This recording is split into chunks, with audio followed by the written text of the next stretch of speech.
And now we're headed into an hour-long block of news and information programming, as we do every Thursday morning. Today at 8, it will be In the Studio with Deana Hoover, and at 8:30, it's Making Contact from the National Radio Project. After that, it'll be the Morning Sound Alternative, and then on into a Thursday of programming here on KNVC. We'd like to take a moment now, around about 8 o'clock, and thank Computer Core. Computer Core, specializing in computer technology, skills training, and refurbishing hardware for underserved families. You can visit them at 550 Mallory Way in Carson City, or go to computercore.org. Thanks again for joining us this morning. Up next, it's In the Studio with Deana Hoover. Stay tuned to KNVC, your true alternative. This is In the Studio. I'm Deana Hoover.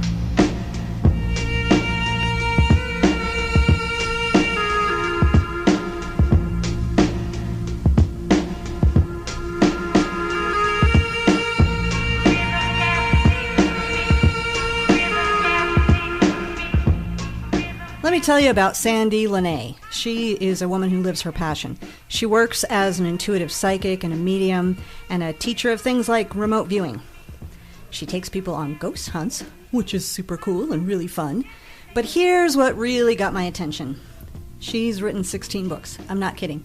16 books. How many people can't finish one book? So there are like history books and ghost stories and other similar subject matters and a few other things too. And the thing is that that many books really made me want to get her into the studio and talk about her work. So please join me as I chat with Sandie La Nae. So tell me, how many books do you have published right now? Oh, 16. Oh, wow. Yeah, 16. And I'm working on my 17th. I'm hoping by April that will be finished. It's my first biography. Oh. Yeah, it's been a challenge. Okay, so you veered a little bit. Away from, normally what I write is history.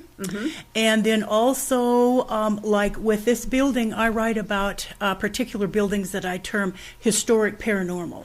The first part of the book is, of course, the history. The second part of the book is all about the spirits that live within. Yeah. Well, and I love both of those parts. Oh, thank you. You know, the ghost stuff is fun. But the historical stuff really needs to be there. Otherwise, it's just, I don't know, stories. It's just another ghost story, right, right. And I really enjoy writing about history and about particular places. I also have books about the history of towns. And it's an awful lot of fun to do a lot of research and pick up what my books have in it, like tidbits of information that you just can't find anywhere. Right. You know, it's not in a history book. It's not in school books. These are long-lost records, newspaper articles, letters, and things like that, that a lot of the things that I find are exclusive. I write with another lady called Arlene LaFerry, and she is a special works historian up at Nevada Historical Society. Okay. So between her and I, we get the facts. Well, I'm curious because there are so many people that want to write books. They think there's a book in them, and if they think so, I would believe that that's correct. They believe there's a book inside of them, and yet they can't begin, they can't finish, maybe they can only get the first few chapters.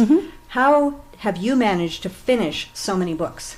Oh, goodness sakes, that's a good question. Actually, I have no clue. I just keep writing until there's I just feel like I'm at the end of the book.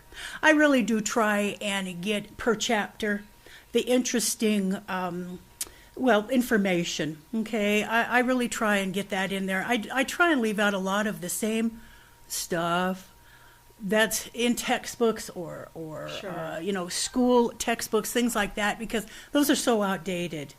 And so what I try and do to answer your question, I just try and get as many chapters as I can that are interesting and something that I would like to read. Okay? I don't really care about how many flowers are in a garden. I want to know who created that garden and what's buried underneath it, maybe. Absolutely. Right. Do you wait to edit till you get to the end so that you can find out, for example, that you have put in there the boring parts that you really didn't think were so good? Yes. I probably edit about 10 times my book. Excellent. I mean, I do go through it per chapter to make sure that, I missed that piece of information, so I'll add that in. But I do wait until the end of the book is finished, and then I edit again, and then I have an editor, and he edits it, and then I edit again. Editing is you write once and you edit 1,000 times. And absolutely, and I think that's the part that a lot of new writers miss, is they think that the end of the writing is the end of the project. Oh, goodness sakes, because even, seasoned authors, they have to go back in, and punctuation, or if a word doesn't sound right. One thing that I had to learn real quick was if you have a paragraph, you can't use the same word 15 times. Right. So thesauruses are at my side at all times. Yeah. Here's what I'm curious about. Because people are going to tell you, no, you can't do it. No, this is stupid, this is wrong, this isn't real, whatever. They're going to tell you that whether you're writing books, they're going to tell you that whether you're talking to ghosts, whatever it is. And some people are stopped by that. Right. How have you not been stopped? How did you choose to go ahead? You're going to go ahead and do you're going to do paranormal investigations, you're going to write your books. Why do you go ahead and do it? Well, probably because I'm a Sagittarian and we just don't care about what other people think. We all have talents, and why not pursue them? And if I'm going to give somebody a piece of advice, it's just don't ever let anybody knock you down with your dreams or your goals, because you're not living their life. They're not living yours. And there's been times where people have asked me that, and I just say, okay, you write a book then. Yes. About the same thing I'm writing about, and we'll compare. And no matter what, it would be a different book. Right. So that'd still be great. Sure, sure it would. What was your very first book? Oh, I'll always remember that. I had a podcast, and it was called Notes from a Ghostwriter. And there was me. The producer was in New York City, a I don't know what you call them, speaker. She was in Toronto, and another one was in Italy. Now, talk about a podcast.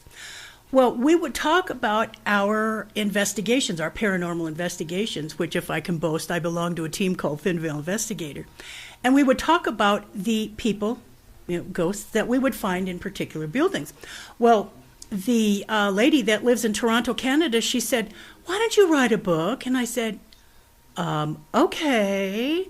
And that took me forever, but it was fun, and I got the writing bug, and actually that was in 2005. Wow. I haven't been writing that long.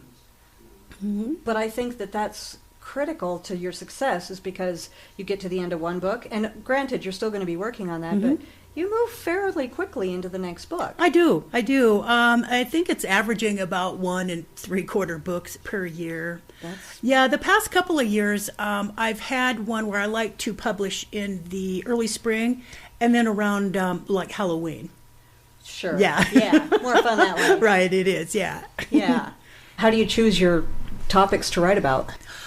I just, like with a particular building, I just like, the St. Charles Hotel. I love that place. The Genoa Bar down Genoa. I love that place. And I just go in and I ask the owners or property managers, can I write about this book? And they're going, oh my gosh, yeah.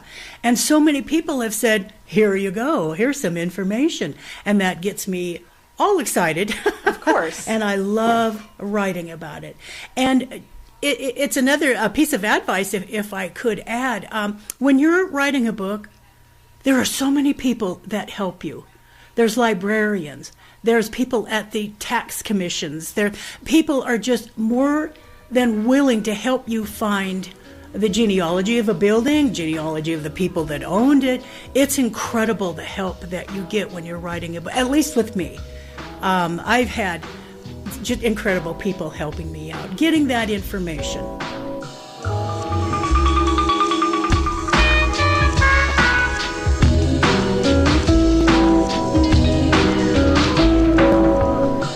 How do you know when to stop doing the research, though? Because you could have probably researched the same building for 5 years.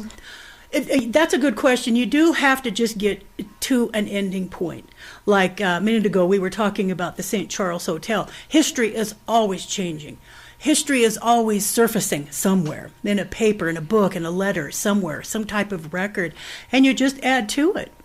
Now, for an example, I wrote a book about Carson City, and I literally had to put my foot down because the book was getting bigger and bigger and bigger. And my editor said, "Stop! You can always write volume 2." And it's like, light bulb turned on. It's like, thank you. I need to stop this because I could get volume 2, 3, 4, 5. I mean, there's so much history here. And I am writing a volume 2. I don't know when it's going to come out because I have 2 or 3 other books that I want to finish up first. Do you generally do them one book at a time? Most of the time. Sometimes when I'm getting tired of writing a book, I'll go research some information for someplace else that I want to write about. But I don't spend too much time because I don't want to take away from the current book, that I'm writing on. Mm-hmm. But it is kind of fun to give my brain something else, to look at, something different to read. Yeah. Do you have a favorite book amongst all your books? No, not really. I just love them all. It's so fun to write a book that I get very sad at the end. Sure. Because I feel like I'm saying goodbye to a friend. And then I use Word, to write my, quote-unquote manuscripts. And I also create my own covers. And so I'm used to seeing punctuation marks and on my print master, all the grid lines and things like that for the covers, that when I do order my books, they come, it's like Christmas to me. It's like, oh my gosh, this is a book. I'm not seeing it on my computer. I'm actually holding. It's a real thing then. Yeah, it is. I'm holding that piece of a wonderful paper right in my hand. Mm-hmm. And you're always doing events where you do book signings and also investigations? Yes, we do. Usually after every book, I like to have a book signing at that particular place, if we could. We had one back in May 2017. I wrote a book about the Silverterre Cemetery up in Virginia City. Oh my gosh, we had so much fun up there. We had guests come in, like Doc Durden. He depicts Wild Bill Hickok, so he was there showing people how to use the bullwhip. We had Christa Jenkins there with her music.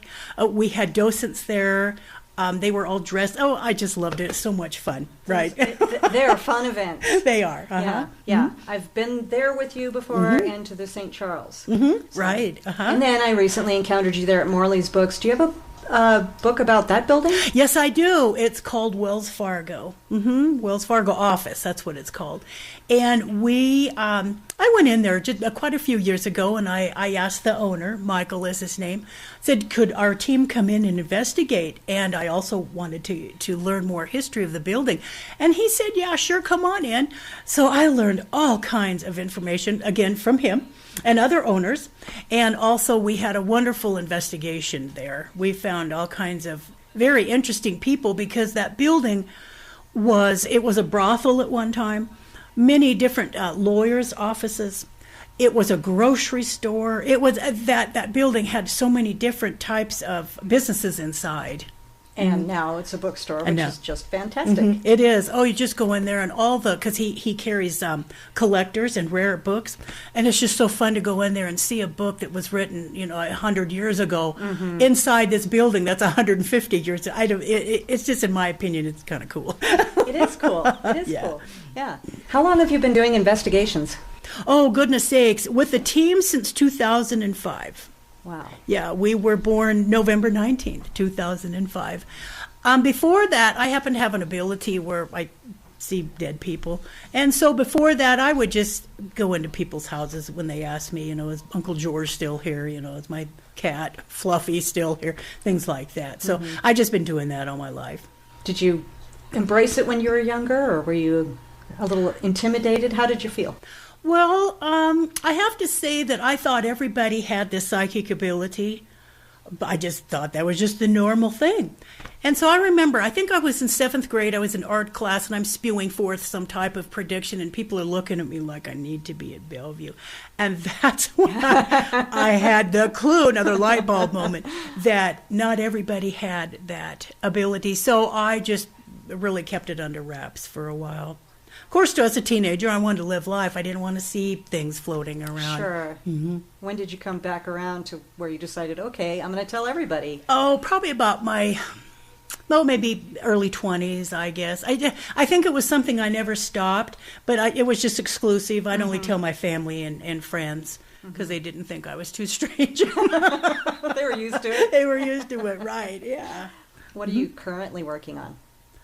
As far as your books and your investigation. Oh, okay. Well, normally right now what we're doing is we're trying to stay away from all of the places everybody else investigates because we did that so many years ago.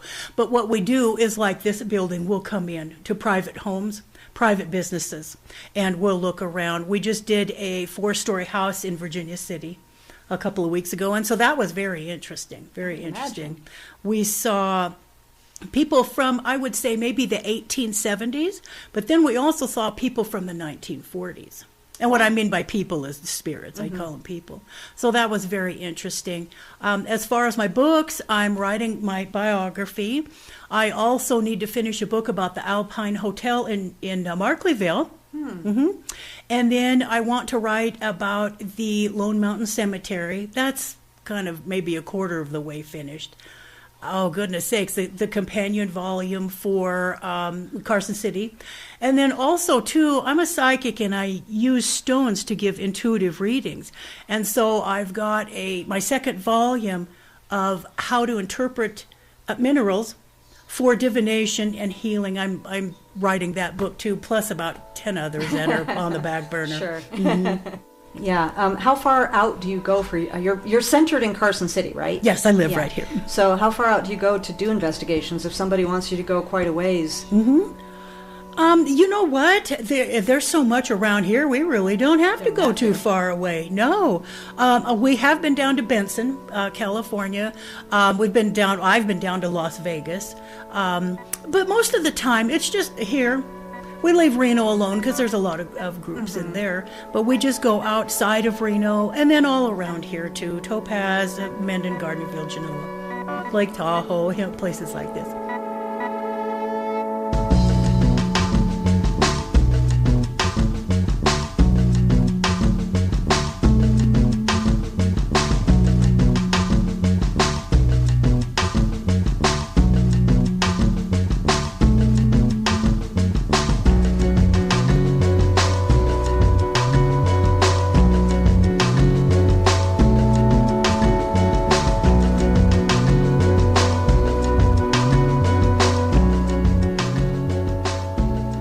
Does anybody ever ask you to come in and investigate and you discover something that you think they don't want to hear?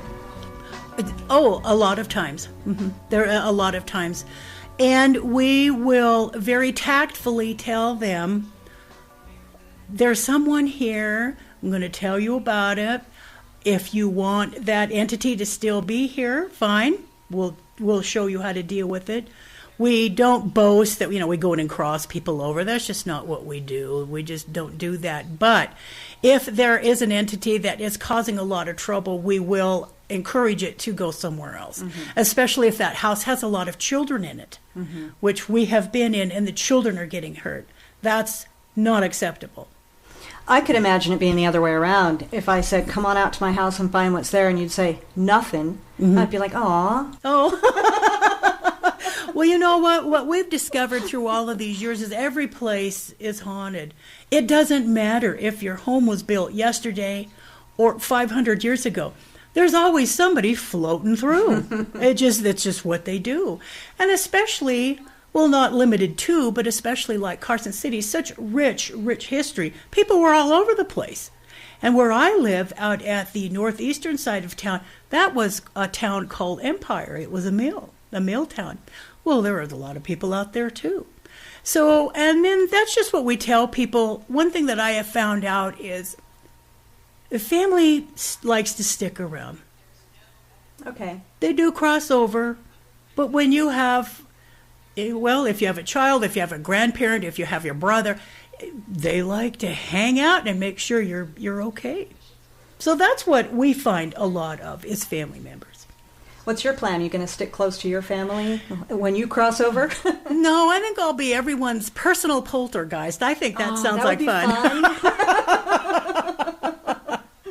I might travel. Yeah, it'd be a good time to travel. That will be. Yeah, I can just latch onto any airplane and just go wherever I want. Wherever you want to go. Without paying plane fare. That'll be fun. So are all of your books still in print? Yes, actually, you can get a hold of my books on my website.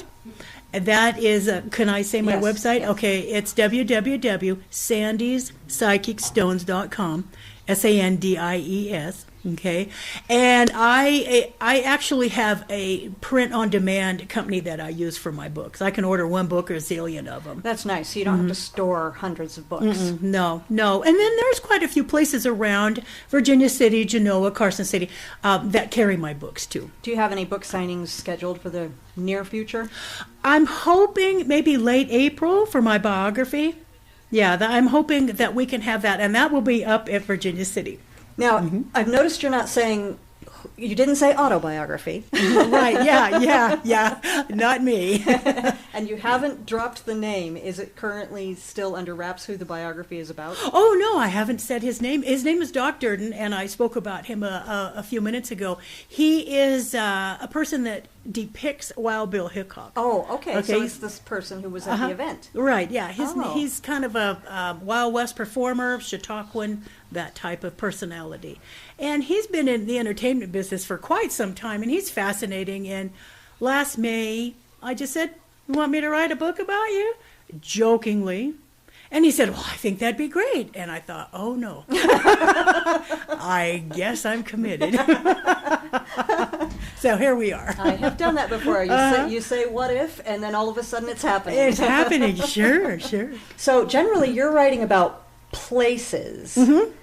Do you ever write about a particular... Well, I do know that you've written a little bit about Hank Monk, right. the stagecoach driver. But you haven't really done the celebrity ghost stories, have you? Like, the Marilyn Monroe or the Elvis... No, I stay far away from those because they have been written about over and over and over.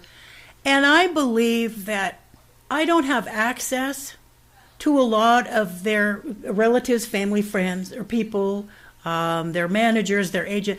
And I just want to stay away from those. Yeah.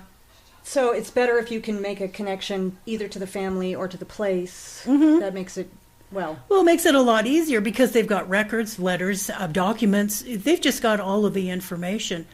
And research, although I love it, it's tedious. It's very, very tedious. And I think that when you are writing a biography, I just don't want to exude that much energy, to be honest. Sure. Yeah, I just, like I said at the beginning of the interview here, I'm working on a biography. And it's challenging to me because I've never written one before. And although the person that I'm writing about has given me a plethora of information, it's tough for my brain to put it into, workable order, really. I mean, I'm getting it, but with my history books, I just zoom through those. This one has taken me a few months. Well, that makes sense because a personal story doesn't come in two dimensions like a history book does. Exactly, sure. Now, also you have a YouTube channel? Yes, I do. It's called Psychic Creations. I think Psychic Creations TV. I happen to have, two TV shows. It's Access TV. One is called Psychic Creations, and I have people come in. I interview them, local businesses, holistic health specialties, paranormal, spiritual, metaphysical, authors. All kinds of just interesting people come in. I interview them. And then just a few months ago, I started Psychic Creations History Series. And that's where I have Chautauqua players, Western performers, or people that have a talent in something Western, like a farrier, people that shoe horses, things like that come in. I don't think I have seen that one. So I don't have. I'm just using that as an example. Okay. So, but I did happen to have a Washoe elder.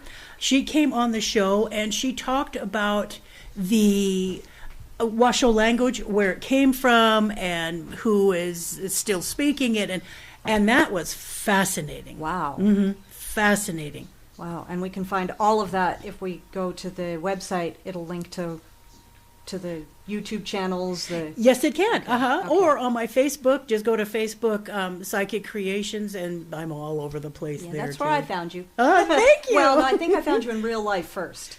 I believe you did. Yes. Looking forward to all of your adventures in the future. Oh, thank you. Thank you. Yeah, we have lots of things planned. Now that winter's, hasn't really got here yet, but once it leaves, then we get real busy. It's a little more fun. Mm-hmm. Yeah, you don't have to wear too many coats. Right.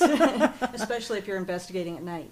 Exactly. Yeah, I can get a little chilly around here, sure. You can, especially if you're in an old building in the middle of the night in January, maybe Oh, not. sure. Yeah. And we've done that where there's no electricity, no gas, no heat, no anything, because I don't want to say it's an abandoned building, but it's just one that's not being used. And it's cold. Hazards of the trade. That's right. But we just pull our resources and we just huddle and we just, like pod people, we just walk from room to room and we're good. Body heat. How long does an investigation usually take? Oh, let's see. It could be hours. Okay. Hours. And then there's been times where we're only in there for an hour. That's all we have time for. Mm-hmm. Especially if it's a business, and they'll say, you've got 1 hour before I open up or I close after and I need to get home, something like that. So, but we've been like overnight. We have overnight tours down at the Dake House, which is Antiques Plus in Genoa. So that can be as many hours as you want. And so, I just have to say with that, it can range from 1 hour to just many, however long we need to be there. However long it takes. Mm-hmm. Right. Mm-hmm. Yeah, okay. Do you have a regular favorite place that you like to go back to? St. Charles Hotel. Yeah. Mm-hmm. I love that place, and now they're doing a lot of renovations. It's just absolutely beautiful in there. Really? So I'm going to really have to revamp my book then. Yeah. It's what they're doing in there is just spectacular. Mm-hmm. So it's getting away from the Western air in there and getting more modern accoutrements and rooms and paint and accessories and things, and it's like, oh. Are you going to continue to do investigations there where members of the public can come in and investigate with you? Well, we're hoping that after the renovations we can give tours in there again, because they were always a big hit. Yeah. Mm-hmm. And it's really reasonable. It's something like $5 or something, isn't it? Yeah, it's only like $5 to get in there. We just give that to the property manager, Sure. the owners, just because we do use their water if we have to use the restroom or something, and their electricity, which is, the hallways are always on, but maybe some of the rooms we just help compensate. them out a little bit if Sure, you can. right. Yeah. Plus, too, we don't like to have our tours where they're just so expensive that people can't afford to go. Right. I just don't think that's fair with us. That's, in my opinion. I like to be able to have people come in where they can enjoy and not worry about breaking their bank, to buy a ticket. So, yeah. Yeah. Okay. Well, I'll be looking forward to some more of those too. Maybe I'll join you again. That would be fun for you to join in. You bet. It's always fun. More the merrier. Yes. Yeah. Well, thank you so much for coming in today. Well, thank you. Like I said, this is an honor. Thank you so much. That's our show for today, and I want to thank you for joining us. I really want to thank Sandie La Nae for coming into the studio and talking with us. I want to thank my producer, Brian Bayhuth, and I really want to thank you for continuing to tune in to In the Studio. And join us next week, because In the Studio will be back with another fascinating and really cool guest. Thanks again for listening.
It's In the Studio with Deana Hoover, the voices of regional artists here on the airwaves every Thursday morning, 8 to 8:30 on your alternative KNVC, Carson City Community Radio.